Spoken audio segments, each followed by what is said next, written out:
नमस्कार, आप देख रहे हैं पूछता इंडिया। मैं हूं आपके साथ विवेक शांडिल्य। ईरान, अमेरिका, इजराइल के बीच युद्ध में हर रोज नए मकाम देखने को मिल रहे हैं। परमाणु हथियार रखने को लेकर शुरू हुई जंग होर्मुज पर आकर टिक गई है।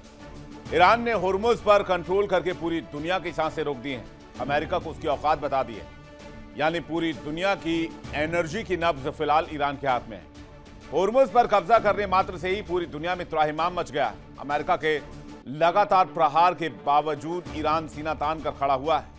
वो न सिर्फ अमेरिकी हमलों का मुंहतोड़ जवाब दे रहा है, बल्कि खाड़ी में अमेरिकी सहयोगियों पर भी मौत बनकर बरस रहा है। चाहे वो सऊदी हो, यूएई हो, बहरीन हो, कतर हो, हर जगह ईरानी मिसाइलें कहर बनकर टूट रही हैं। अमेरिका इजराइल के खिलाफ ईरानी सेना के पलटवार ने बड़े बड़े धुरंधरों को हैरान कर दिया है और मिडिल ईस्ट के पूरे इलाके में ईरान एक विजेता की तरह उभर कर सामने आया है। ऐसे में सवाल ये, क्या ईरान इस्लामिक वर्ल्ड का नया खलीफा बनेगा? इस खबर पर तमाम बिंदुओं को समझें। एक बड़े पैनल के साथ इस पर डिबेट की शुरुआत करें। इजराइल अमेरिका के साथ जारी संघर्ष के बीच ईरान खुद को इस्लामिक गौरव के रक्षक के तौर पर पेश कर रहा है और ईरान की कूटनीति देखिए। वो कहता है कि हमने हिरोशिमा नागासाकी का भी बदला लिया है, हमने एप्स्टीन का बदला भी लिया है, हमने इराक का बदला लिया, हमने अफगानिस्तान का बदला लिया, हमने सीरिया का बदला लिया। वो इसे कूटनीतिक जीत भी बता रहा है और अमेरिका को इंसानियत और मानवता के गुनहगार के तौर पर पूरी दुनिया के सामने सोशल मीडिया के जरिए पेश कर रहा है। ऐसे में ईरान की कोशिश नजर यह आती है कि वो पश्चिमी एशिया में एक नए शक्ति केंद्र के तौर पर दिखे। हमास, हिजबुल्लाह और हूती जैसे प्रॉक्सी गुटों के सहारे सऊदी अरब के पारंपरिक नेतृत्व को चुनौती देते हुए मुस्लिम दुनिया का नेतृत्व हथियाने की कोशिश भी कर रहा है। ईरान की इन कोशिशों को बल और दिया है मिडिल ईस्ट में चल रही ताजा जंग ने। 37 दिन की लड़ाई के बाद मिडिल ईस्ट में जो हालात सामने हैं, उससे कई सवाल उठ रहे हैं। बीते 27 दिन की जंग में सुपर पावर अमेरिका बैकफुट पर आ गया। यहां तक कि खबर यह भी है कि अमेरिका ने बैक चैनल से जंग रोकने की गुहार भी लगाई है, सीजफायर की मांग की है। जंग के पहले दिन जब अमेरिका इजराइल ने आयतुल्लाह खामनेई समेत पूरी टॉप लीडरशिप को मार गिराया, तो ऐसा लगा कि ईरान बहुत जल्द ढह जाएगा, घुटने टेक देगा। लेकिन 37 दिन के बाद भी ऐसा नहीं हुआ है और 37 दिन के बाद अमेरिका और इजराइल मिलकर एक भी ऑब्जेक्टिव नहीं क्लियर कर पाए, एक भी लक्ष्य हासिल नहीं कर पाए। इसलिए 37 दिन बीत जाने के बाद हालात पूरी तरीके से पलटते दिख रहे हैं। ईरान अब अमेरिका के साथ बड़े भाई की तरह सलूक कर रहा है। मिसाइलें, ड्रोन दागकर ईरान बता रहा है कि ट्रंप ने कितनी बड़ी गलती की है और इजराइल को और मिडिल ईस्ट के देशों को इसका खामियाजा भुगतना होगा। और अगर अमेरिका ने अभी अपनी गलती नहीं सुधारी तो इसे बहुत बड़ी कीमत इसकी चुकानी होगी। हालांकि बीते 2 दिनों में अमेरिका के फाइटर जेट, सैन्य परिवहन विमान और हेलीकॉप्टर्स तक को गिराकर ईरान ने संकेत दे दिए हैं कि नुकसान की अगर बात करें तो खाड़ी देशों को करीब $200 अरब का नुकसान हो चुका है। और यह सिर्फ डोनाल्ड ट्रंप की मनमानी की वजह से, उनकी तानाशाही की वजह से। ऐसे हालात में ईरान को घुटनों पर लाने वाला अमेरिका अब खुद घुटने टेकते नजर आ रहा है।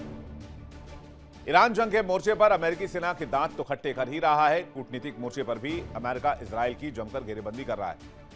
इतना ही नहीं, अमेरिका के सहयोगी खाड़ी देशों को भी ईरान ने लपेटा हुआ है। ईरान ने यूएन को खत लिखकर अमेरिका और इजराइल पर गंभीर आरोप लगाए। ईरान का आरोप है कि ट्रंप और नेतन्याहू ने साजिशन आयतुल्लाह अली खामनेई की हत्या की। ईरान का कहना है कि यह पूरी तरह अंतर्राष्ट्रीय कानून का उल्लंघन है। इसके साथ ही ईरान ने ट्रंप के मददगार खाड़ी देशों की भी आलोचना की। ईरान को चौतरफा घेरने वाला अमेरिका भी ईरान के चक्रव्यूह में फंसा हुआ है। ट्रंप के 3 अल्टीमेटम को लोग कुछ इसी अंदाज में देख रहे हैं। जानकारों का मानना है कि ट्रंप ईरान से पंगा लेकर बुरी तरीके से फंस गए हैं। अमेरिका में खुद ट्रंप के खिलाफ प्रोटेस्ट हो रहे हैं।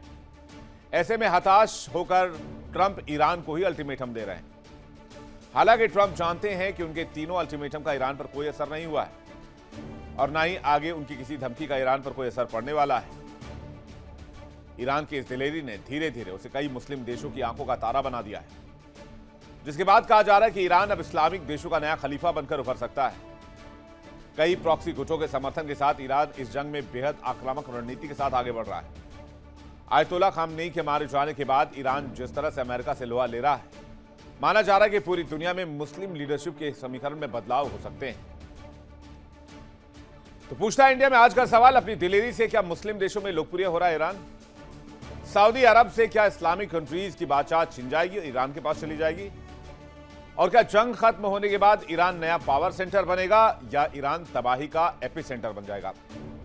बातचीत करने के लिए मेहमानों का एक बड़ा पैनल हमारे साथ मौजूद है। विंग कमांडर आलोक साय हमारे साथ जुड़ रहे हैं, रक्षा विशेषज्ञ, बहुत स्वागत है आपका। अहमद मस्ती खान हमारे साथ जुड़ रहे हैं, बलोच पत्रकार, अमेरिका से लाइव, बहुत स्वागत है आपका। डॉक्टर अजिताभ सिंह हमारे साथ जुड़ रहे हैं, विदेश मामलों के जानकार, बहुत स्वागत है सर आपका। प्रियंका यादव थोड़ी देर में हमारे साथ होंगी, भू राजनीतिक विश्लेषक, रशिया से लाइव, थोड़ी देर में उनका भी स्वागत करेंगे। सैयद मोहम्मद जॉन आबिदी हमारे साथ जुड़ गए हैं, रिसर्चर हैं ALMU में, अलीगढ़ मुस्लिम यूनिवर्सिटी में, और इस वक्त हमारे साथ लाइव जुड़े हुए हैं। बहुत स्वागत है आपका सैयद मोहम्मद जॉन आबिदी साहब। मेरा पहला सवाल आबिदी साहब आपसे ही है, इस पूरे समीकरण के बाद ईरान के सिचुएशन को कैसे देखते हैं, स्पेशली जब जंग खत्म हो जाएगी तब?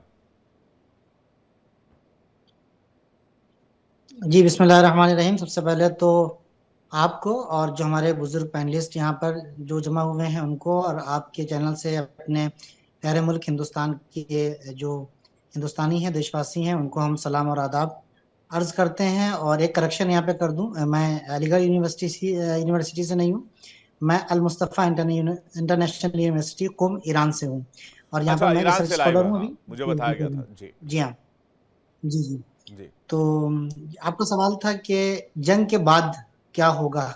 अभी तो जंग चल रही है, पहले तो जंग के हालात को देख लें। पहले जंग जो इम्पोज की गई है जो ईरान के ऊपर, और जिस तरीके से ये वॉर क्राइम हुआ है, और जिस तरीके से अभी भी ये अमेरिका और इजराइल जो हैं वो क्राइम करते जा रहे हैं, पहले इनको देख लें। इनका अगर हम बहुत ही खुलासे में अगर हम आपकी खिदमत में अर्ज करें तो वो ये होगा कि ये आए थे इस बात के ऊपर कि ईरान न्यूक्लियर बम बना रहा है, परमाणु बम बना रहा है, और इस वजह से हमको इसको रोकना है। जबकि ईरान बार बार कहता है, और ये चीज बिल्कुल क्लियर है, प्रूफ है कि ईरान ऐसा कुछ भी नहीं कर रहा है। अगर धार्मिक पॉइंट ऑफ व्यू से देखा जाए अगर, तो आयतुल्ला खामेनेई जो कि सुप्रीम लीडर होने के साथ साथ जो है वो धार्मिक गुरु भी थे, धर्मगुरु भी थे शियों के और इस्लाम के। उन्होंने कह दिया इस्लाम का पॉइंट ऑफ व्यू ये है कि हम कोई ऐसी चीज नहीं बनाएंगे, कोई ऐसा काम नहीं करेंगे जो इंसानियत के खिलाफ हो। बहरहाल अमेरिका और इसराइल ने मिलकर इनके ऊपर जंग की, इनके ऊपर जंग थोपी, और आयतुल्ला खामेनेई को और टॉप जो लीडरशिप थी उसको शहीद किया। और उसके बाद से ये सोचा था, जो कैलकुलेशन था उनका, कि हम फौरन 2-3 दिन के अंदर ईरान के ऊपर कब्जा कर लेंगे और अपना पॉकेट बिठा के फिर तेल और जो दूसरे क्या कहते हैं रिसोर्सेज हैं उसके ऊपर कब्जा कर लेंगे। लेकिन इनकी यहाँ पर जो है वो इनका कैलकुलेशन गलत साबित हुआ, और अभी तक वो जंग में फंस गए। दरअसल ये जंग में फंसे नहीं है। आयतुल्ला खामेनेई ने कई साल पहले ये कह दिया था, पर्शियन में एक जुमला है, मैं आपकी खिदमत में अर्ज करूं, फिर उसका ट्रांसलेशन भी कह दूंगा, कि दौराने बेजन दर्रो गुजश्ते मीजनी मी खुरी। यानी ये जुमला अगर वो समझ लेते तो हमला नहीं करते। उनका कहना था कि मारो और मार कर भाग जाओ, इसका जमाना गुजर गया है, अगर तुम मारोगे तो मार खाओगे। एक बात फिर जुमला उन्होंने ये कहा कि अगर तुम जंग शुरू करते हो तो गिर में उफ्ती यानी बुरे तरीके से फंस जाओगे।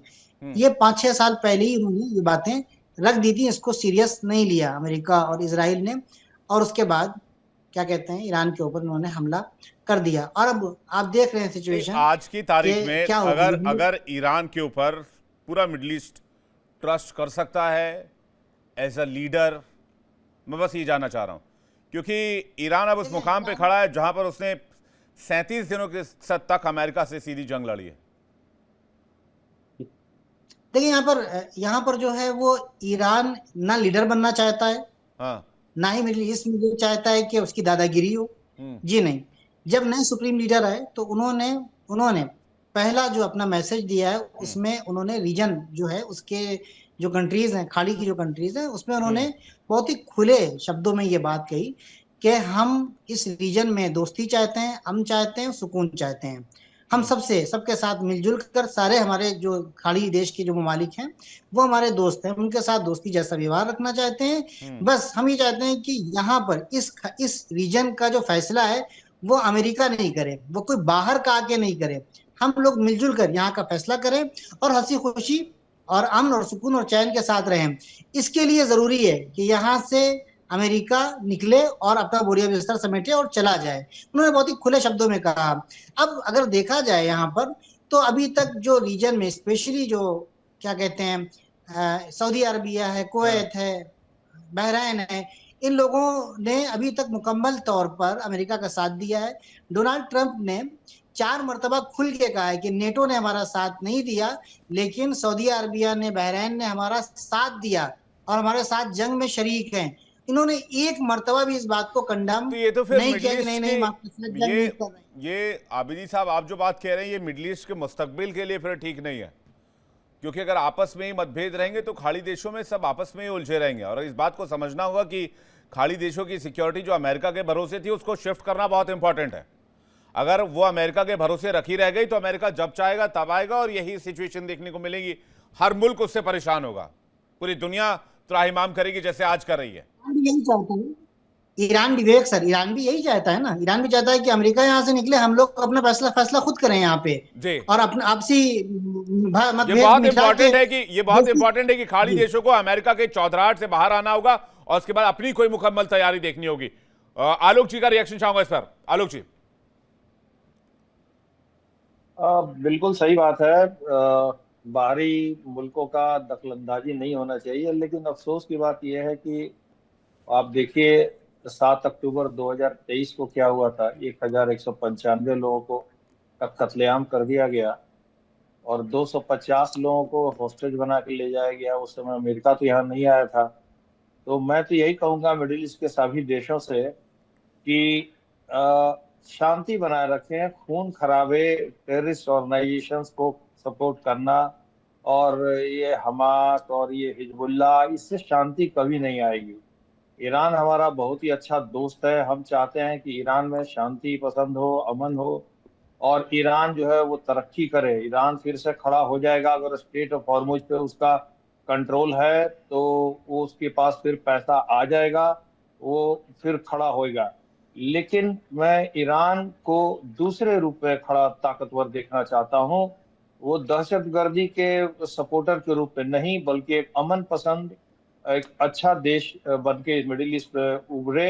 और जरूर मिडिल ईस्ट में अगर ये ऐसा रहा तो ईरान को ये अच्छा मौका है कि वो मिडिल ईस्ट का एक बड़ा लीडर और अग्रिम लीडर बन के उभर के सामने आएगा। जिस तरह से उसने अमेरिका को जवाब दिया है, इससे उसको उसकी बादशाहत कायम होगी।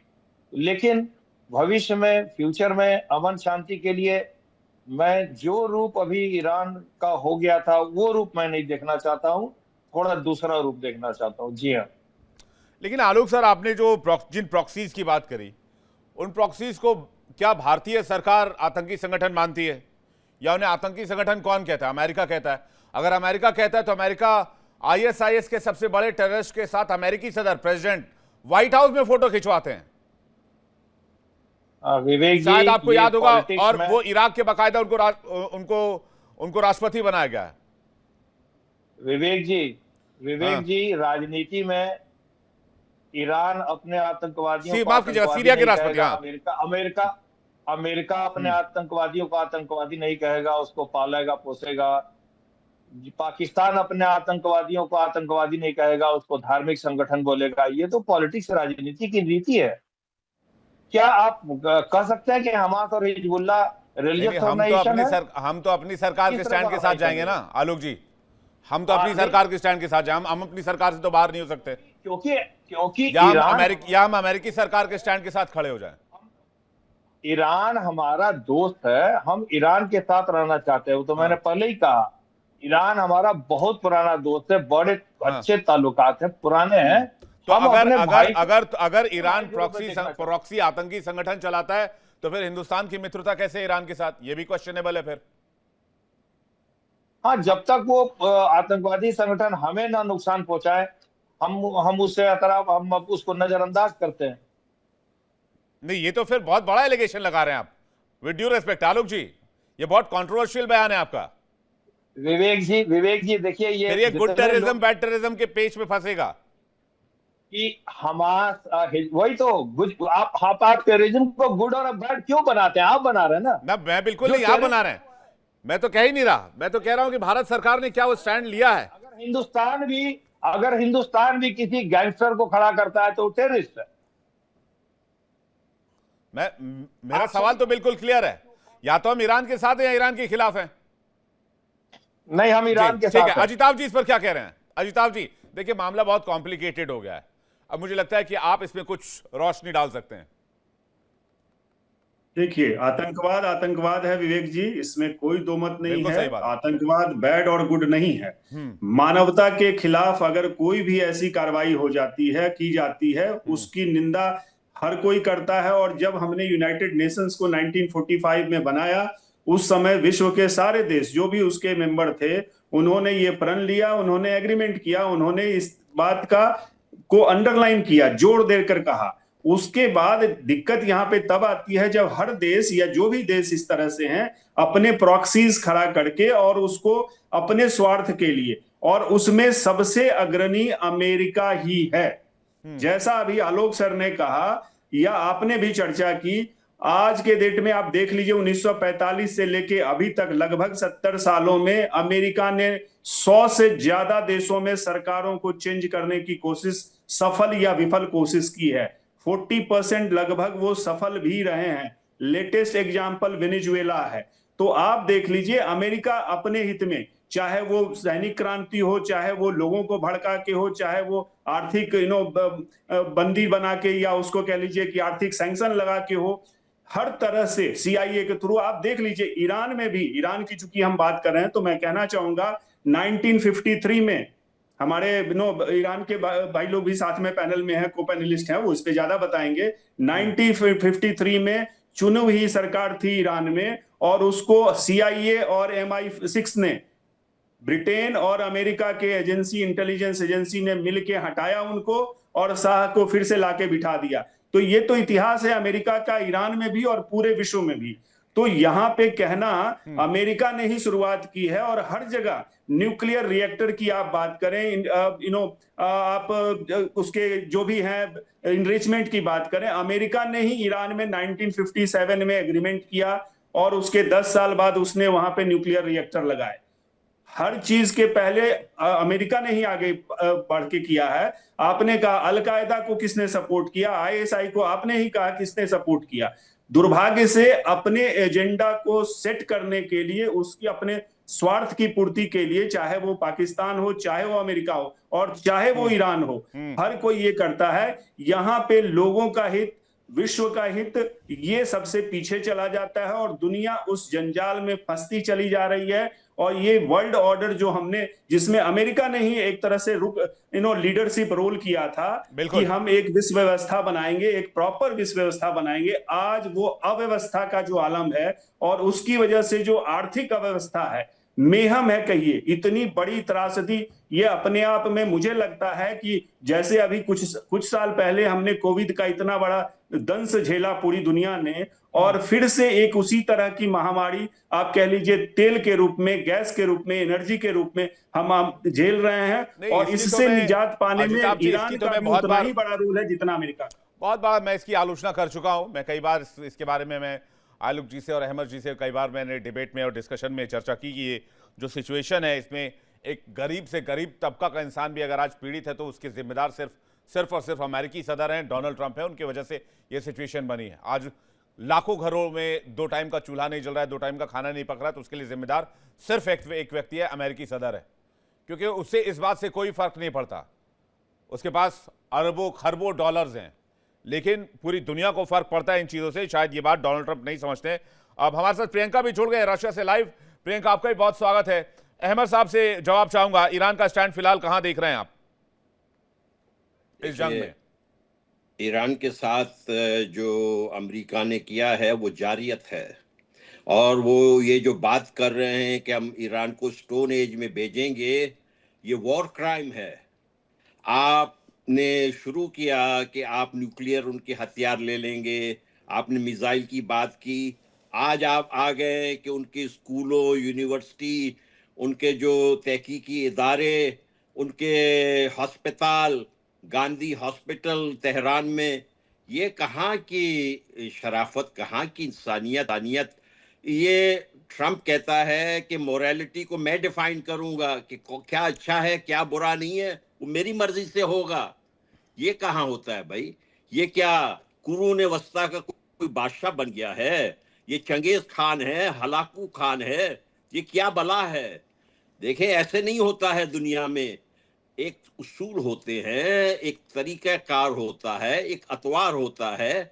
ठीक है, हमास ने जो है 1200 लोग बेगुनाह मारे, गलत किया, लेकिन उसके जवाब में इजराइल ने क्या किया? पूरे गाजा को जमीन बोस कर दिया, अरबों डॉलर का नुकसान पहुंचाया, 75,000 से ज्यादा फलस्तीनियों का कत्लेआम किया। ये कहाँ की शराफत है भाई? यहूदी या ईसाई, इवन इस्लाम में ये है कि एन आई फॉर एन आई, ये तो नहीं है कि 1 आई फॉर 1000 आई। ये कहाँ? देखिए, मुझे हैरत होती है जब हमारे हिंदुस्तान से, भारत से लोग जो हैं भाई हमारे, वो अमेरिका के लिए सॉफ्ट कॉर्नर रखते हैं। विवेक जी, मैं आपका मशकूर हूं कि आप नहीं रखते ये सॉफ्ट कॉर्नर, क्योंकि देखें, आपके मुल्क में जो आग लगा हुआ है, 25 साल में आपको मालूम है कि कितने भारतीय मारे गए? 20,000 मारे गए। हिजबुल मुजाहिदीन, लश्कर तायबा, जैश ए मोहम्मद, इसके पीछे क्या आपके ख्याल में पाकिस्तान खुद कर सकता था? पाकिस्तान के पीछे कौन खड़ा था? यही अमेरिकन, यही बरतानवी साम्राज्य जिसने कि हिंदुस्तान का बंटवारा कराया था। तो मेहरबानी करके जरा गौर होश से बात करें। ठीक है कि हमें आयतुल्लाह से कोई ज्यादा मोहब्बत नहीं है, लेकिन इस तरीके से नहीं होता है। देखिए, इन्होंने, जैसे अभी हमारे एक दूसरे पैनलिस्ट भाई ने अर्ज कहा कि 53 में इन्होंने मुसद्दक की हुकूमत खत्म की थी ना जी। उस वक्त किसने खत्म की थी? CIA का इंचार्ज कौन था? उसका नाम था कर्मिट रूसवेल्ट। वो सदर थियोडोर रूसवेल्ट के पोते थे और फ्रैंकलिन रूसवेल्ट के कजिन थे। उन्होंने एक तरीके से अंदरूनी तौर पर जाके काम करके उनका तख्ता उल्टा ना, वो भी गलत था, लेकिन ये तो नहीं किया कि जंग करेंगे। आपके पाकिस्तान में देखे, इमरान खान ने थोड़ी सी अमेरिका को आंख दिखाई, जाके रूस में पुतिन साहब से मिले, तो ये पाकिस्तान के ये जो अमेरिकी साम्राज्य के चेले जो जनरल है, उस बेचारे का क्या हाल किया हुआ है। हालांकि वो जीता हुआ है इलेक्शन। मैं आपसे अर्ज करूं, मुझे कोई इमरान खान से ज्यादा वो नहीं है, मैं उनका फॉलोअर नहीं हूं। बात हकीकत होती है। ये अमेरिकी साम्राज्य हर जगह अपनी मर्जी अब अमेरिका ये कहता है कि भाई चलाए। इंसानियत को कुचला जा रहा था ईरान के अंदर, बिल्कुल देखें, और ईरान के अंदर जो है वो रिजीम जो है वो बहुत कट्टर रिजीम हो गई थी, और इसलिए उस रिजीम को बदलना बहुत जरूरी था, क्योंकि वहां पर आम लोगों की नहीं सुनी जा रही थी। इसलिए अमेरिका और इजराइल ने इंटरवीन किया। प्लस वो परमाणु हथियार बनाना चाहते थे, जिससे कि वो इजराइल का नामो निशान इस रीजन से मिटा दें, हमेशा हमेशा के लिए उसका वजूद खत्म कर दें। ये इन्हीं एलिगेशन को लेकर अमेरिका पहुंचा ईरान के दहलीज तक। विवेक जी, 2 दिन पहले का आप ट्रूथ को देख ले। ट्रूथ में ट्रंप ने कहा कि हमें तेल मिलेगा, बड़े मजे आ जाएंगे। वो तो 40 साल से कह रहे हैं। हुआ है। 40 साल पुराना एक इंटरव्यू उठा के आप देख लीजिए, अभी सोशल मीडिया पर बहुत वायरल, जिसमें उन्होंने कहा कि भाई ईरान का तेल मिल जाए तो मजा आ जाए। तो बोले तेल कैसे लेंगे? बोला ईरान पर हमला करके तेल लेंगे। ये इंटरव्यू काफी पुराना और काफी वायरल है। मैं एक जल्दी से रिएक्शन ले लूं प्रियंका का, कि प्रियंका क्या मानती है, ईरान को कहां देखती हैं आफ्टर वॉर? बहुत पावरफुल कंट्री के तौर पर देखती हैं मिडिल ईस्ट में, या फिर ईरान एक वीक कंट्री बनकर रह जाएगा जिस हिसाब से उस पर हमले हो रहे हैं? फिर वापस मेहमान के पास लौट रहा हूं। जी प्रियंका। विवेक जी, सबसे पहले तो मैं माफी चाहती हूँ टेक्निकल प्रॉब्लम्स की वजह से लेट ज्वाइन करने के लिए। इट्स ओके, कोई बात नहीं, आप आए, आपका बहुत शुक्रिया, आपने अपना टाइम निकाला। बताइए। दूसरी बात रह गई, जो ये डिबेट का टॉपिक है कि ईरान नया खलीफा बन के उभरेगा या नहीं। सबसे पहली बात तो मैं बोल दूं, अभी तक इस्लाम में जितने भी खलीफा बने हैं 3, सबके सब सिविल वॉर के बेसिस पे बने हैं। खलीफा होता क्या है? आपका धर्म का, आपके रिलीजन का जो रिलीजियस हेड है उसको खलीफा बोला जाता है, जो कि आपके रिलीजियस मामलात और पॉलिटिकल मामलात का हेड होगा पूरी मुस्लिम उम्मा का। तो उसमें आप जब अलावाइट्स के साथ सीरिया में गलत होता है, 1000 से ज्यादा महिलाओं को नग्न करके भगाया जाता है और उनकी नंगी लाशें पड़ी होती है, जिसको कोई क्लेम करने नहीं आता है, कहीं कोई ईरान नहीं आता है, कोई नहीं आता, और फिर वो वहां पड़ी रहती हैं और जाकर के फिर यूएन उनको डिस्पोज करता है। जब ड्रूज के साथ गलत होता है, जब यजीदीज के साथ गलत होता है, जब कुर्दों के साथ गलत होता है, ईरान कहीं भी नहीं उठ के आया है कि यजीदीज के लिए अगर आपको दिक्कत है अलग देश बनाया जाए, या अलावाइट्स के लिए अलग देश बनाया जाए, या ड्रूज के लिए अलग देश बनाया जाए, बलूचों के लिए अलग देश बनाया जाए। जब अगर आप इन मुद्दों पे आकर के जंग करते हैं तो आपको हम बोलेंगे कि आप धर्म युद्ध कर रहे हैं, आप खलीफा बनिए। आपके सारे जो खलीफा है ऑन द बेसिस ऑफ किस किस चीज पे, सिविल वॉर के ऊपर। आप क्या ये दिखाएंगे कि हम यहूदियों को मार सकते हैं तो हम खलीफा बन सकते हैं, हम यहूदियों को सता सकते हैं तो हम खलीफा बन सकते हैं? तो ये एक पॉइंट है। रह गई बात कि यहाँ पर ये सताने दूसरी का साइड की- डेफिनेशन कैसे, कौन तय करेगा, कौन किसको सता रहा है? Priyanka, to be very honest, सताया कौन गया है 1979 के बाद से? ईरानियन सताए गए हैं, इराकी सताए गए हैं, सीरियन सताए गए हैं, अफगानी सताए गए हैं। कौन सता रहा है इनको? क्या ईरान सता रहा है या अमेरिका सता रहा है? कौन है इसके पीछे? ईरान की जिस सबसे पहली स्थिति की बात आप तो बात कर रहे हैं उसके पीछे कौन है? इराक की जिस स्थिति की आप बात कर रहे हैं उसके पीछे कौन है? अगर हम बोले, अभी तक सभी पैनलिस्ट, मैंने ज्यादा लोगों को नहीं सुना, हाँ, एक वर्ड यूज किया जाता है सपोर्ट, सपोर्ट एंड एडवांटेज। अगर आप आतंकवाद बना करके देंगे तो वो तो सपोर्ट उठा देंगे ही, वो तो एडवांटेज उठाएंगे ही। ऐसा सपोर्ट, ऐसा एडवांटेज भारत से नहीं उठता है, ऐसा सपोर्ट, ऐसा एडवांटेज नेपाल से नहीं उठता है। तो ये ऐसा सपोर्ट और एडवांटेज 1400 साल से युद्ध चल रहा है, 1400 साल से ये युद्ध चल रहा है, कभी रुका नहीं है, कभी नहीं रुका है, ऐसा कभी मौका नहीं आया। अब क्या है, क्योंकि वो उनका सिविलाइजेशन बन गई है, वो पावर में है, तो वो इनका एडवांटेज उठा रहे हैं। मैं इनसे ये गुजारिश करना चाहती हूँ कि कृपया अपने अंदर ही होने वाले अत्याचारों के, आप वो किन से फाइट कर रहे हैं? अभी औरतों से रेवोल्यूशन किसकी है? ये औरतों की रेवोल्यूशन है, आप उनसे फाइट कर रहे हैं। आपको धर्म युद्ध करना चाहिए, आप औरतों के खिलाफ युद्ध कर रहे हैं। तो आपका एडवांटेज तभी तो उठाया गया है ना, जब और अपने अमेरिका उन औरतों की रक्षा करने के लिए आया है, ये कहना चाह रही हैं आप? अमेरिका रक्षा करने के लिए नहीं आया है, अमेरिका का अलग है। हमारा विवेक जी, हम अगर यहाँ पर देखें ना, हम सबसे ज्यादा संजीदा डिसीजन मेकिंग में फंसे हैं यहाँ पे, क्योंकि हम है पॉलिथिस्ट। हम बता दें कि हमारा कोई ऐसा खास दोस्त नहीं है, वी आर डिफरेंट। हम और सारी का सारा जो युद्ध एक तरीके से हमें प्रभावित भी करेगा, और एक एजेंडा हमें प्रभावित करने का भी है यहाँ पर, क्योंकि हमारा ना तो पॉलिथिस्ट का ना तो ये दोस्त है ना तो वो दोस्त है।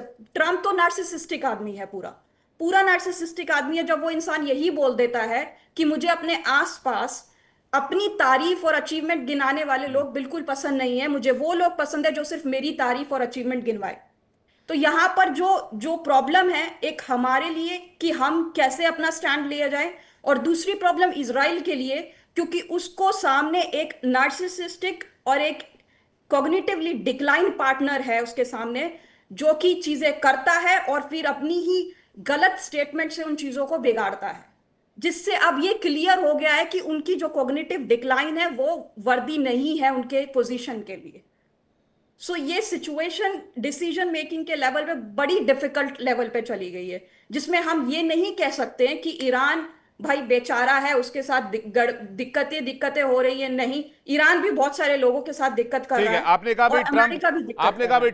ट्रम्प जो है वो नासिस्ट है और ये है वो है, अब जो भी आपने बात कही, लेकिन क्या ट्रम्प के आने से पहले बहुत सेंट थे ये लोग, बहुत संत वाली हरकतें करते थे? क्या CIA ने बहुत अच्छे काम किए पूरी दुनिया में? क्या उन्होंने रिजीम चेंज नहीं किया? क्या उन्होंने दुनिया के बहुत बड़े बड़े लीडर्स को उनके पोस्ट से साफ नहीं किया?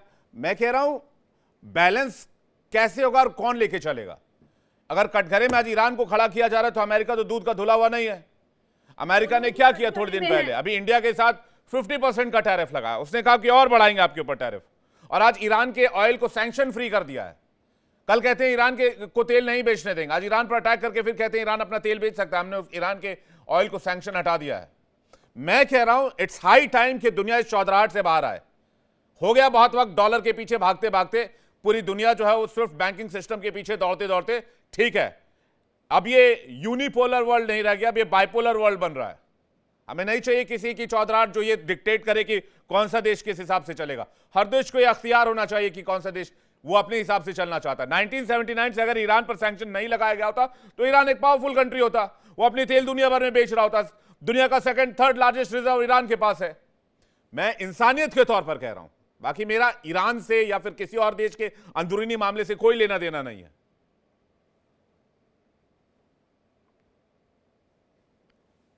आबिद जी, ईरान के ऊपर भी जो एलिगेशन है बहुत गंभीर है और उसको भी वर्ल्ड को, दुनिया के बड़े बड़े लीडर्स को, सबको मिलकर एड्रेस करना होगा। एलिगेशंस बताएं प्लीज, एलिगेशंस क्या क्या हैं?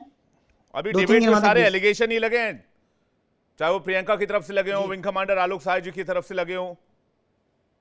जी जी, मैं एक एक करके जवाब देता हूँ। मैं अपनी जी। बहन का जवाब दूं पहले। सीरिया में होने वाले जुल्म के सिलसिले में इन्होंने कहा कि ईरान वहां पर क्यों नहीं आया। ठीक है, आपको बताएं कि जो कैंट का नाम तो सुना होगा ना आपने। अभी अभी कुछ दिन पहले जो है वो इन्होंने इस्तीफा दिया है। ये एंटी टेररिस्ट जो इनका एक डिपार्टमेंट था, ये उसके हेड थे, इन्होंने वहां से इस्तीफा दिया है। उसमें इन्होंने कहा कि ISIS को जो है वो हमने बनाया है, अलकायदा का सपोर्ट जो है वो हमने किया है। और इन तमाम लोगों ने IS ने आने के बाद ये जो दुरूस की बात कर रहे हैं ना, ये जो माइनॉरिटीज की बात कर रहे हैं ना सीरिया में, हमारी बहन, इनको जो कत्लेआम किया है, इनको जो बरहना किया था, ये IS ने आके किया है।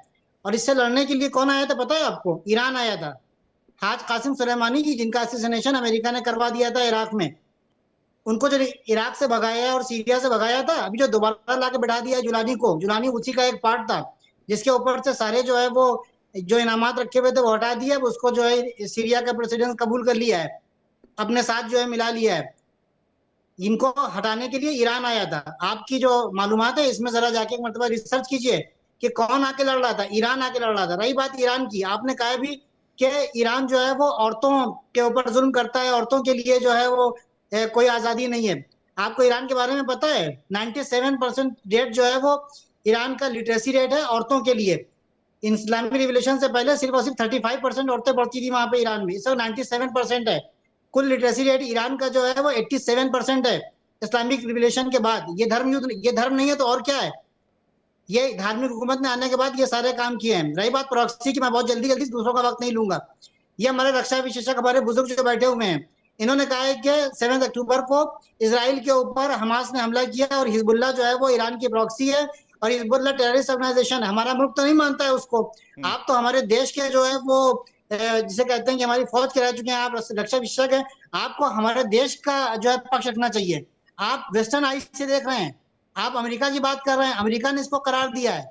UN ने भी हिजबुल्लाह को जो है वो क्या कहते हैं, इंडिया ने भी जो है वो हिजबुल्लाह को। बहुत इंटरेस्टिंग मामला है। सर मेरी बात, कतर हमास को सपोर्ट करता है और वही कतर अमेरिका का दोस्त है, तो मामला बहुत उलझा हुआ है। ये सब अपने सहूलियत के हिसाब से देख रहे हैं। हाँ ठीक है, अपनी बात पूरी कर लीजिए आप। दो अलग अलग बातें विवेक सर, दो अलग अलग बातें हैं। एक होता है सपोर्ट करना, सपोर्ट का मतलब होता है कि उसको वेपन देना, उसके हर काले और सफेद में जो है वो साथ रहना, उसके साथ खड़े होना, जिस तरीके से अमेरिका इसराइल के साथ खड़ा हुआ है। सबसे बड़ा दुनिया में इस वक्त अगर मिडिल ईस्ट में, वेस्ट एशिया में अगर देखा जाए तो अमेरिका की जो प्रॉक्सी है वो इसराइल है। और इसराइल का एक भी काम जायज नहीं है, इसराइल की पैदाइश नाजायज है। इसराइल ने आने के बाद, अमेरिका और इसराइल ने आने के बाद इस पूरे रीजन को जहन्नम बना दिया है। आप ये क्यों नहीं कह रहे हैं? आप सारा ठिकरा उड़ा के फोड़ देते हैं इस्लाम के ऊपर और मुसलमानों के ऊपर और इस रीजन के ऊपर। अब तो आपके लिए क्या इजराइल के आने के बाद ये सारी तबाही शुरू हुई मिडिल ईस्ट में? इससे पहले भी मार कुटाई होती थी। अब देखिए, मैं क्या, बहुत हिस्ट्री में जाना पड़ेगा अभी तो। आप तो खैर आपके पास जानकारी बहुत संजीदा है, तो इसलिए मैं आपसे जानना चाह रहा हूं। किससे पूछ रहे हैं विवेक जी? मैं ये सवाल आपसे ही है। उन्होंने कहा कि भाई इजराइल के आने के बाद ही सारा अराजकता की शुरुआत हुई है। देखिए, पूरा विश्व को दिखाई देता है कि कौन क्या कर रहा है। राजनीतिक रूप से भले ही आप किसी को कुछ कहें या न कहें, पूरी दुनिया को दिखाई दे रहा है। आप ये मेरे भाई ये ना समझे कि मैं ये अमेरिका को डिफेंड कर रहा हूं। America has become the most rogue state in the world now.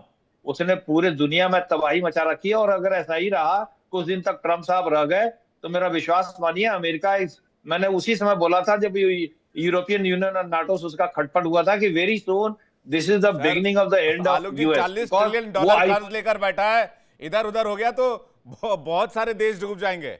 40 trillion dollar का कर्ज लेकर बैठा हुआ है, तो शुभ शुभ बोलिए, अमेरिका जब तक कर्जा नहीं चुका देता है तब तक कम से कम उसके बने रहने की दुआ कीजिए, वरना पूरी दुनिया का 40 ट्रिलियन डॉलर लेकर बैठ जाएगा। विवेक जी, अमेरिका आइसोलेटेड हो जाएगा पूरे विश्व में धीरे धीरे, और ऑलरेडी उसकी शुरुआत हो चुकी है। मैं ये कह रहा हूं कि देखिए, किसी भी देश में, दूसरे देश में जाके ये कहना कि मैं उसको जिंदा नहीं रहने दूंगा, उस देश का अस्तित्व क्या है, मेरा कंट्री का ऑब्जेक्टिव अगर डेथ टू इजराइल है, भाई ये एक साथ रहो ना आपस में। वहां पे सीमा बना दी गई है, 2 नेशन थ्योरी बना दी गई है, उसको मान के क्यों आप उसके ऊपर बार बार आक्रमण करते हो? वो तो नहीं घुस के मार देंगे आपको। तो मेरा यही बस कहना है कि, और ईरान के पास इतनी ताकत खुद है कि उसको हमास और हिजबुल्लाह की क्या जरूरत है? अकेले देखिए, ईरान ने अपने ताकत पर अमेरिका को नाको चने चबा दिया, औकात दिखा दी अमेरिका को, क्या पलट के मारा है। अमेरिका को समझ में नहीं आ रहा है कहां जाए। तो ईरान अगर एक अच्छा स्वरूप लेकर के आए विश्व में, तो विश्व का लीडर बन सकता है इस समय। मैं बता रहा हूं, सिर्फ मिडिल ईस्ट का नहीं, क्योंकि एक पहली बार किसी कंट्री ने अमेरिका को उसकी औकात दिखाई है। मैं इस बात ये बहुत अमेरिका का इंपॉर्टेंट बिल्कुल रिमार्क आपने दिया है। हाँ, ये बहुत इंपॉर्टेंट आपने रिमार्क दिया है। आबिद जी कुछ कहना चाह रहे हैं? जल्दी से आबिद जी, जल्दी से, उसके बाद अहमद साहब और अजिताब जी आपके पास आ रहे हैं। ये जो हमारे बुजुर्ग ये बात कह रहे हैं कि ईरान को जो है वो अपनी तरफ से अच्छाई दिखानी चाहिए, तो ईरान ने बुराई क्या दिखाई है? आप हमको ये बताइए। 47 ईयर्स हो गए हैं ईरान की इस्लामिक हुकूमत को बने हुए, अभी तक ईरान ने कभी भी किसी मुल्क के ऊपर बढ़कर हमला नहीं किया। जब ईरान का जो इस्लामिक रिवॉल्यूशन कामयाब हुआ और इस्लामिक रिपब्लिक आई, तो सद्दाम को आगे खड़ा किया गया। 40 मुल्कों ने सद्दाम को सपोर्ट किया और बैकअप दिया, और 8 साल तक ईरान पे जंग झेलता रहा।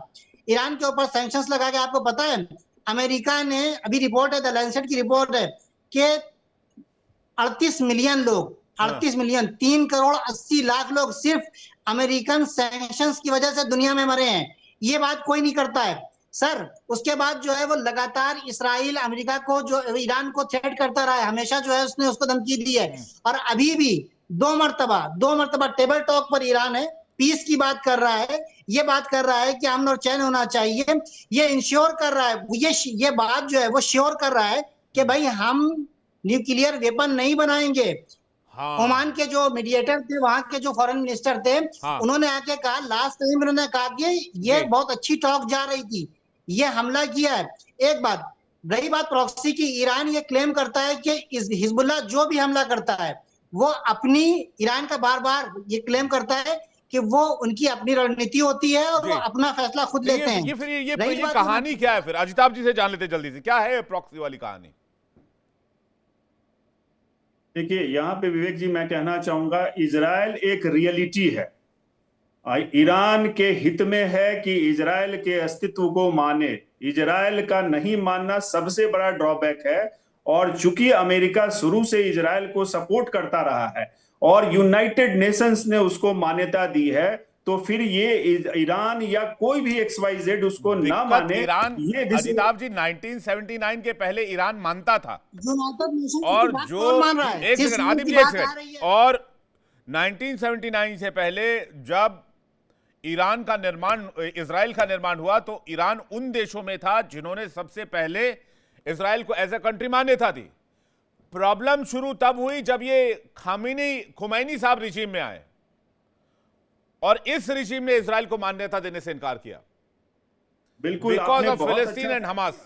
जी बिल्कुल विवेक जी, आपने बहुत अच्छा फैक्ट निकाल के दिया है, और ये सच्चाई यही है कि Iran was one of the in fact first Muslim country, तुर्की के बाद, जिसने इजराइल को मान्यता दी थी। 1979 के बाद ये इस्लामिक रेजिम आने के बाद ही हुआ है, और उसी की वजह से ये सारी प्रॉब्लम जो मिडिल ईस्ट की, खास करके वेस्ट एशिया की प्रॉब्लम है, उसकी जड़ वहीं से शुरू हुई। इस्लामिक रेजिमे के आने के बाद से ये प्रॉब्लम बढ़ा है। यहाँ पे ईरान को देखिए, ईरान की महत्ता में, ईरान के सिविलाइजेशनल वैल्यूज में, इथोस में, उसके लिटरेसी रेट में निश्चित रूप से बहुत आगे है वो। अभी जो आलोक जी ने कहा, या जो हमारे आबिदी साहब ने कहा Iran could be a light for the world, लेकिन दुर्भाग्य यहाँ पे है कि आप इजराइल का खाली लेके बैठ रहे हैं, तो उससे आपकी भी हानि हो रही है। आप ये देखिए, आप ईरान कहाँ का कहाँ चला जाता सिर्फ इस वजह से कि एक इजराइल की आप नहीं उसको ये कर रहे हैं, उसकी वजह से आपको खुद बहुत लॉस हुआ है। आपको थोड़ा प्रैक्टिकल होना पड़ेगा, ईरान को प्रैक्टिकल होना पड़ेगा, यथार्थवादी होना पड़ेगा, क्योंकि विश्व अब कहा भी जाता है कि हवा जिधर बह रही है, तो थोड़ा सा तो उसका कद्र कीजिए। एथिक्स अपनी हाँ, ये एक जगह बड़ा है, इंपॉर्टेंट, वैल्यूज अपनी जगह है। ये बड़ा एक इंपॉर्टेंट पॉइंट आपने उठाया। अहमद साहब से रिएक्शन ले लेते हैं। ठीक है, आपको भी इस रीजन में रहना है, इसराइल को भी इस रीजन में रहना है, मिल बांट के कुछ बीच का रास्ता निकाल लिया जाए। मैं आबिद साहब एक सेकंड, मैं बाकी पैनलिस्ट का भी रुका लो, मैं आ रहा हूं आपके पास। अहमद मसी खान जी। जी देखें, मैं एक अर्ज करना चाहता हूँ। हाँ, मैं अर्ज करना चाहता हूँ कि मगरिब ने आज से तकरीबन 80 साल पहले अपने दो नाजायज औलाद पैदा किए थे। एक का नाम पाकिस्तान, एक का नाम इजराइल। अब ये जो पर्शियन लोग अगर मर्ग बर अमेरिका कहते हैं, तो इससे कोई आसमान नहीं गिरता है। हमारे बलोच जो है, 4 करोड़ बलोच हर रोज कहते हैं पाकिस्तान मुर्दाबाद। तो क्या पंजाबी जिहादियों को यह हक हासिल है कि वो आके हम सबको कत्ल कर दे? ये तो नहीं होता है भाई। ये रियासतें जो बनाई गई थी, पाकिस्तान और इजराइल, दोनों ही आर्टिफिशियल रियासत है। देखें, ये पूरे दुनिया के के लिए दर्द सर बनी हुई है, इसमें कोई शक नहीं है। आप जो है, पाकिस्तान को भी अमेरिका इस्तेमाल करता है, इजराइल तो उसका बहुत ही खासम खास है। मैं आपसे एक अर्ज करना चाहता हूं, अप्रैल गुज़श्ता साल 16 अप्रैल को वहां से जिहादी आसिम मुनीर ने तकरीर किए थे, 2 नेशन थ्योरी, हिंदू अलग है, मुसलमान अलग है। और 6 दिन के बाद जाके आपके पहलगाम में हिमांशी नारवाल के सुहाग को उजाड़ दिया। मैं उम्मीद करता हूं कि भारत के लोग इस बात को नहीं लेकिन क्या भूलेंगे। इस बात की तुलना की जा सकती है कि पाकिस्तान और इजराइल एक जैसे देश है? देखिए, अमेरिका के इंटरेस्ट के लिए काम करते हैं ना जी, अमेरिका के इंटरेस्ट में तो काम करते हैं दोनों ही। नहीं तो जो अमेरिका के इंटरेस्ट में काम करता है वो टेररिस्ट मुल्क कैसे हो गया? हमारी भी कई सारी संधियां अमेरिका के साथ, हमने भी अभी हाल में जो है वो बिजनेस डील करी। करते हो अलग बात है विवेक जी, आप कहीं भी अमेरिका की गुलामी नहीं करते हैं। पाकिस्तान तो अमेरिका का गुलाम है। मैं पाकिस्तान इजराइल की बात कर रहा हूं। आपने कहा इजराइल एक नाजायज मुल्क है, जबकि इजराइल को यूएन से मान्यता मिली। तो आप भी तो वही लाइन ले रहे हैं, वही चांस ले रहे हैं जो बात ईरान कह रहा है। मैं ये कह रहा हूं, किसी दूसरे मुल्क के सफाई की बात क्यों करना? आबिद जी कुछ कहना चाह रहे जल्दी से, वो जाना भी चाह रहे थे। आबिद जी आपका रिएक्शन, फिर मैं लौट रहा हूं, और प्रियंका इसके बाद आपके पास। हाँ, हमारे बुजुर्ग ने ये बात की कि भाई दोनों लोग जो हैं वो मिलजुल कर यहाँ पर रहें और खुशी से रहें। इजराइल, जैसा कि हमारे बुजुर्ग ने कहा भी कि इजराइल जो है वो नाजायज औलाद है। इजराइल की जो एग्जिस्टेंस है वो नाजायज है। इजराइल बाहर के हैं, फिलिस्तीन के नहीं है। ईरान का कहना यह है कि फिलिस्तीन का फैसला फिलिस्तीन वाले करेंगे, चाहे वो जूस हो, चाहे वो मुस्लिम हो, चाहे वो क्रिश्चियन हो। इजराइल आने के बाद वहां पर, अच्छा, इन्होंने ये बात उठाई कि ईरान उससे पहले, इस्लामिक रिलेशन से पहले, इस्लाम जो है वो उसने इजराइल को मान्यता दी थी। बाबा, उसके पहले जो हुकूमत थी वो अमेरिका की पपेट थी, उसको मानना पड़ता। उससे पहले अमेरिका ने उसके बाप को उठा के हटाया था, उसकी जगह पर लाके बैठाया था रजा शाह पहलवी को, तो उसको तो करना ही करना था। ताकि सारी प्रॉब्लम, आप लोग ये कह रहे हैं सारी प्रॉब्लम ईरान की वजह से है। तो अब दिक्कत ये है कि आप कहते हैं भाई इजराइल जो है नाजायज मुल्क है। इजराइल कहता है कि ईरान नाजायज मुल्क है, ईरान का वजूद इजराइल के लिए, दुनिया के लिए खतरा है। तो फिर इसका अंत क्या होगा? इसका अंत यही होगा ना, महाविनाश होगा। वो भी बम मारते रहेंगे, आप भी बम मारते रहेंगे। देखिए, बम से कभी समाधान निकला नहीं, आएंगे लास्ट में बातचीत की टेबल पर ही। 79 से लेकर अब तक आप एक इंसिडेंट बता दीजिए जिसमें ईरान ने अपनी तरफ से किसी भी मुल्क के ऊपर हमला किया हो। ठीक है, जल्दी से प्रियंका यादव जी। प्रियंका यादव जी। सबसे पहले तो विवेक जी मैं ये बता दूं कि इनके लिए इजराइल नाजायज है, इनके लिए यजीदी नाजायज है, इनके लिए हिंदू तक नाजायज है। इनके लिए आप इस चीज को झुटला नहीं सकते कि जोरोआस्ट्रियन, मैं भूल गई थी, जोरोआस्ट्रियन इनके लिए, पारसी लोग इनके लिए नाजायज है। आप इस चीज को झुटला नहीं सकते। हमें नहीं फर्क पड़ता आप 97 लिटरेसी रेट रखते हैं, हमें जोरास्ट्रियन कहाँ गए? और आप आज हमको एक डेटा मतलब ला जो के दीजिए, आप अगर महिलाओं आपके को पास एक डेटा आप 97%, ले दीजिए। एक तरफ 97% ईरान में लिटरेसी रेट पार्लियामेंट देते हैं, में, दूसरी तरफ एक ईरान के बच्ची ने पार्लियामेंट में हिजाब हटाकर जोरास्ट्रियन एक की गाना जो है गा दिया कुर्सी तो अलग आपके होती है, समाज ने उसको बहुत ही एक्सेप्ट किया शान नहीं से वो करते। लोग रहते हैं। यहूदियों की कुर्सी रिजर्व होती है, बहुत शान से वो लोग रहते हैं, उनके इंटरव्यूज मौजूद हैं, आप उठा इतनी के देख लिटरेसी लीजिए। से सीखा क्या सुन्नी, शिया, जब आपने एक बच्ची यहूदी, को सिर्फ मसीही, हिजाब हटा के रसियन गाना सब एक गाने साथ से रहते हैं। सर कलम कर आपके दिया पास उसका, कोई गंदे इंफॉर्मेशन तरीके से नहीं उसको है, मार आपके डाला। पास कोई फैक्ट नहीं है। अगर आपके पास फैक्ट है, आप आइए चैलेंज कीजिए, फैक्ट, ला के हमको अगर आपके दिखाइए। पास 97 लिटरेसी रेट है तो आपने सिर्फ बच्चियों को नाचने और गाने के, और उन्होंने कुछ और भी नहीं किया था, जस्ट एक हिजाब हटाया था। आप अगर उनको बुरे तरीके से कत्लेआम कर देते तो उस 97 लिटरेसी रेट का मतलब क्या रह जाता है? क्या पढ़ा रहे हैं उस 97 में? क्या पढ़ा रहे हैं आप? क्या पढ़ा रहे हैं आप उन 97 में कि जाके ईरान में बच्चियों को जो भी कत्ल आकर करो? खड़ी हुई वो है, गाना गा रही है पब्लिक क्योंकि वही पब्लिक टारगेट आकर कर रही खड़ी है, हुई है, वो औरतें लगा आकर रही है। खड़ी हुई हैं, जो हिजाब वाली हैं वो भी, जो नॉन हिजाब वाली हैं और वो जो भी जो आकर एलावाइट्स के साथ आईआरजीसी का साथ 2025 दे में रही हुआ हैं। तब क्यों नहीं कह आए रही हैं आप? बेजन के देखिए, खून में जनी, तुम इसराइल और अमेरिका को मारो। इस जंग का खात्मा बातचीत के टेबल पर ही होगा, बम मारने से नहीं होगा और एक दूसरे के वजूद को नकारने से नहीं होगा। अजिताभ जी कुछ कहना चाह रहे थे। अजिताभ जी जल्दी से 10 सेकंड में सर। देखिए, मैं यहाँ पे थोड़ा सा ऐड करना चाहूंगा विवेक जी कि अगर ईरान इतना ही पाक साफ है तो ओआईसी के 57 देश में से कोई एक भी उनके साथ क्यों नहीं खड़ा है अगर इस्लाम और धर्म की बात होती है? Number one. अब आप उसका तो कुछ सोचेंगे ना, इतनी तबाही होने के बाद इतने आपने किसी भी इस्लामिक मुल्क को, अगर इस्लाम की ही बात करें, धर्म की बात करें, तो कोई आपके साथ क्यों नहीं खड़ा है? आपके लोग भी आपसे खफा रहे हैं और उसी की वजह से वो कहते हैं ना, घर फूटे गंवार लूटे, कहावत है हमारे यहाँ। तो आपने इनफैक्ट अमेरिका को ये मौका दिया है कि आप आके वो आपसे छेड़छाड़ करे और ये तबाही का मंजर पूरी दुनिया को देखना पड़ रहा है। अगर आप बहुत शिक्षित हैं, लेकिन अगर वो जो स्वतंत्रता की बात होती है, जो मानवाधिकार की बात होती है, जो ह्यूमन राइट्स की बात है, पाकिस्तान में जीरो है। नजरअंदाज नहीं कर अजिताभ जी, पाकिस्तान में ये सब जीरो है, तो इस हिसाब से पहला हमला तो पाकिस्तान पर होना चाहिए था। अगर अमेरिका मानवाधिकार की रक्षा के लिए ही आया है तो, या असली खेल तेल का है? घुमा फिरा के बात वहीं पहुंच जाती है कि अमेरिका को ईरान का तेल चाहिए। जल्दी से सर, आलोक सर जल्दी से। अमेरिका को ईरान का तेल नहीं चाहिए, अमेरिका के पास काफी तेल है। वेनेजुएला के आने के बाद से और भी सरप्लस हो गया है। अमेरिका सिर्फ इजराइल के लिए आया है, ये सब सारे देश को क्लियर है। इजराइल के लिए आया है अमेरिका, और ये इजराइल का युद्ध लड़ रहा है, अपना युद्ध नहीं लड़ रहा है। इसके लिए उसकी आलोचना हो रही है कि तुम इजराइल के लिए क्यों कूद गए। तो ये देखिए, बात यहाँ ये हो रही है कि विश्व में शांति कैसे होगी। जिस रास्ते पे ईरान है वो शांति में कभी नहीं रह सकता। मैं कॉन्फिडेंटली कह सकता हूं, इतिहास का विद्यार्थी हूं, कि इस देश की बर्बादी हो जाएगी। एक अच्छे मुल्क की एक अच्छा मौका है ईरान के पास। अगर वो आज वो विश्व का लीडर बन सकता था एंटी अमेरिकन। चलिए देखते हैं कि इस जंग के बाद क्या स्थिति रहती है। मैं माफी चाहूंगा, मेरे पास समय इतना ही है। डिबेट बहुत अच्छी जा रही थी, इसे और आगे बढ़ा सकते हैं, लेकिन बहुत बहुत शुक्रिया आपका हमारे साथ जुड़ने के लिए। लेकिन आज की तारीख में ईरान मिडिल ईस्ट में बिल्कुल मजबूती से खड़ा है और अपने संप्रभुता की रक्षा कर रहा है। अमेरिका का अगला स्टैंड क्या होता है, क्योंकि अल्टीमेटम बहुत जल्द ट्रंप का खत्म होने वाला है। इसके बाद अमेरिका क्या करेगा, ये देखने वाली बात होगी। ब्रेक का वक्त है, फौरन लौट रहे हैं।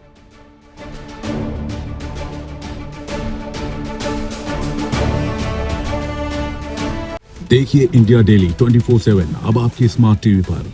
इंडिया डेली मौजूद है सभी डिजिटल प्लेटफॉर्म पर लाइव और लगातार। इंडिया डेली 24/7 हर दिन राष्ट्र को समर्पित।